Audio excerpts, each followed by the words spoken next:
Dr. Ranganathan, how far should we go? Should we end with Kashi or Mathura, just 3, and let it go as Mohan Bhagwat ji has said, or should we go beyond? Rahul, when one goes by logic, morality, first principles, objectivity, as science and the law teach one to do, numbers don't matter. Numbers must not matter. 4 or 40,000 or 4 million or 40 million, each and every cry for justice must be heard. But when one goes by fear, emotion, coercion, subjectivity, scaremongering, numbers matter. So we need to decide where we stand. Will you, for example, say, let us demand reopening of just 3 cases of atrocities against Kashmiri Hindus, only the most prominent ones, of Neelkant Ganju, Girija Tikku, Lassa Kaul. No need to trigger confrontation and hurt sentiments of the other community by asking for reopening of 29,997 other cases. Will you do that? Does justice work that way? Who is to decide that this case has to be opened and looked into and this one not? That is travesty of justice itself. So on the evening that Dr. Mohan Bhagwat said that, I was so outraged, I came on your show and I blasted him in kind words. I can't even remember what words I blasted him in, but that was outrageous. Because which is the most glorious of temples? Some people might say that my Kul Devta's temple for me is more precious than Ram Lalla's temple, and he or she might be justified in saying so. And is it not humiliation? Is it not lionizing the debasement that every time that person visits his Kuldev, he sees a mosque there in place of the temple, or people washing their dirty feet where the Shivling is? Who is to decide? Who is to get justice? Everyone who cries and knocks at the door of the court must be addressed. That is my standing first principle, and I stick by that forever. Okay. Mr. Sanjeev Srivastava, leading journalist, senior journalist, you've covered some of these times when Ayodhya played out. You were there. How do you see this?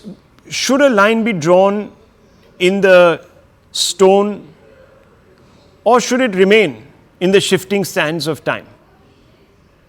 So, I never thought that there will be an issue in which I will be fully with Mr. Mohan Bhagwat.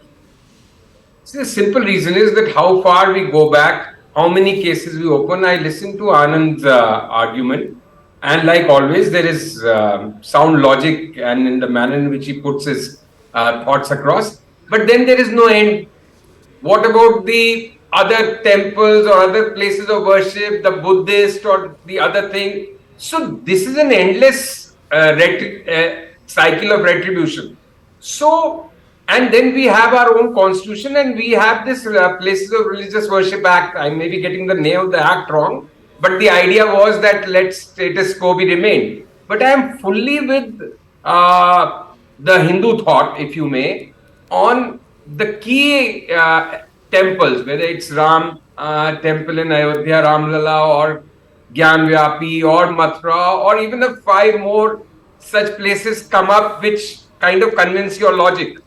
But if every place of worship, like Anand says, that numbers shouldn't matter, it should be justice. But this is not justice of some 10 years, 20 years back. You can't go back centuries in history and ask for retribution. Then somebody may, instead of 500 years, somebody may like to go back 2000 years. And then, so that's an endless vicious cycle. And when the Prime Minister and the whole, we are talking about a $10 trillion economy, digital India, make in India. So is this make in India all about converting places of worship? So I think we need to be sensible about it.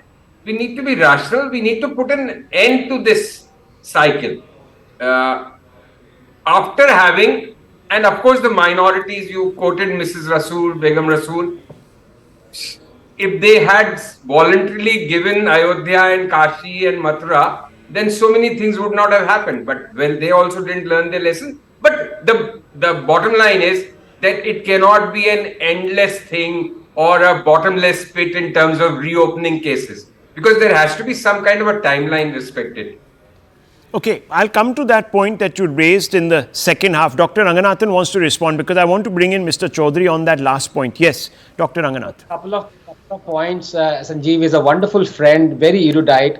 But you know, Sanjeev, when he talks about, we are not talking of recent cases. Well, as Sanjeev, you know, that the Supreme Court twice, not just once, has refused to reopen cases of even of Kashmiri Hindus' atrocities against them, because it says too much time has elapsed. So forget about looking at 500 years. Supreme Court is saying, I'm not even prepared to look back 33 years. So this kind of double speak and double standards has to be removed whenever somebody is asking for justice. Secondly, you said, चलो 3 ले लो, चलो उसके बाद 5 और ले लो, चलो ऐसा करते हैं, धनिया और मिर्ची की तरह 3 और फेंक देता हूं. What is going on out here? Are we, you know, reduced ourselves to vegetable sellers ki chalo ye 5 और ले लेते हैं, 6 और ले लेते हैं? I'm sorry, justice doesn't work that way, because that is not democracy. In democracy, everyone has the right to approach the law. We are not saying somebody is going to take over these places of worship that have been, you know, built upon demolished temples. We are legitimately asking for a right to approach the court. What is wrong in that? That's an interesting point. It creates bad blood. It creates bad because blood. It is endless. What if a Buddhist turns up and says that, okay, this Hindu temple was not there, it was a Buddhist place of worship? Just 10 seconds. And just 10 seconds. Sanjeev, that's a very important question you've asked, and I want to address that, because I have said this, and Rahul knows this, Kamruji knows this.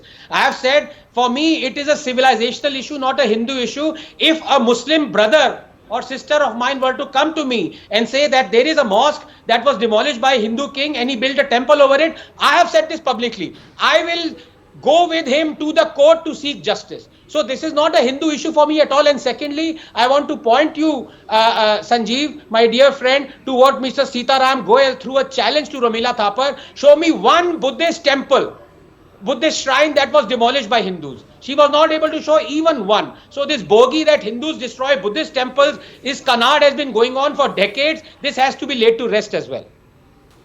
Okay. Kamru Choudhury, look, if in Islam, and you have testified to this, a mosque is not considered kosher if it is built on a desecrated site, then it ceases to remain a holy place.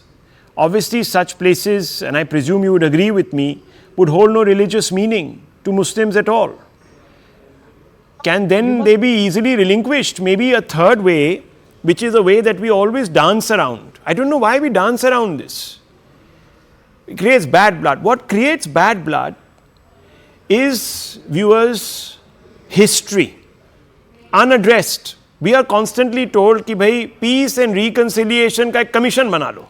That's what Kashmiri Hindus are being told ad nauseum. अब तो judges ने भी बता दिया है. उसमें पहला सवाल ये होता है कि if there has to be reconciliation, there has to be a semblance of the truth and justice. Someone has to speak the truth. Someone has to say, हाँ भाई, some of these mosques were constructed over temples that were deliberately demolished. There were no real sites for us to be involved in. It wasn't as if, it was a holy place for Muslims, but they were demolished to show that we were the rulers and to perhaps break the morale of the Hindu community. And if that is the case, Mr. Choudhury, then why not just give them back? That would be, as Begum Rasool said, why don't you work to integrate? Rahul, first and foremost, as I said earlier in your show, we have got a right as an Indian to know what happened in the history. But do we have a right, as per our Indian constitution, to correct that in history? What happened 500, 600 years ago? As Anand says, this is a civilization. Yes, actually, let me tell you, even the Places of Worship Act, Clause 3A. No, 1 second. Since you say we have a right or not, I'll tell you what Clause 3A says of the Places of Worship Act, sir. It makes a very, very clear distinction.